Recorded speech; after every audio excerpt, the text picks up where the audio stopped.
ಪೊಲೀಸ್ನವ್ರು ಯಾರು ನನ್ನ ಪರ್ಮಿಷನ್ ಕೊಡಕ್ಕೆ, ಮುಖ್ಯಮಂತ್ರಿ ಯಾರು ನನ್ನ ಪರ್ಮಿಷನ್ ಕೊಡಕ್ಕೆ, ಪ್ರಧಾನಮಂತ್ರಿ ಯಾರು ನನ್ನ ಪರ್ಮಿಷನ್ ಕೊಡಕ್ಕೆ, ಯಾರಿಗೆ ಪರ್ಮಿಷನ್ ಕೊಡಕ್ಕೆ ಅವರು? ನಾನು ಪ್ರಭು ಸುಪ್ರೀಂ, ನಾನು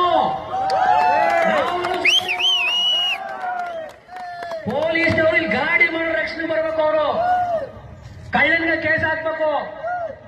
ಎಷ್ಟು ಜನ ಕಳ್ಳರಿದ್ದಾರೆ ವಿಧಾನಸೌಧದಲ್ಲಿ?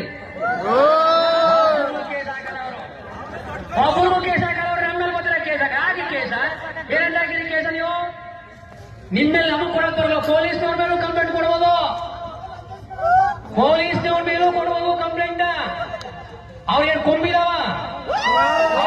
ಮನುಷ್ಯೇ ಡಿಸಿನೂ ನಮ್ಮಂದ್ರ ಮನುಷ್ಯೇ. ಅವರು ತಪ್ಪು ಮಾಡಿದಾಗ ಒಂದಷ್ಟು ಹೋರಾಟ ಮಾಡ್ಬೇಕಾಯ್ತ. ನಾವು ಮೊನ್ನೆ ನಾವು ಚಾಮರಾಜನಗರದಲ್ಲಿ ಫಾರೆಸ್ಟ್ RFO ಏನ್ ಹೊಡಿತಾರೆ ಒಬ್ಬರು ರೈತನಿಗೆ, ನಾವು FIR ಮಾಡಿಸ್ತೀವಿ ಅಲ್ಲಿ ಗಲಾಟೆ ಮಾಡಿ. ಹಾಗಾಗಿ ಕಾನೂನಲ್ಲಿ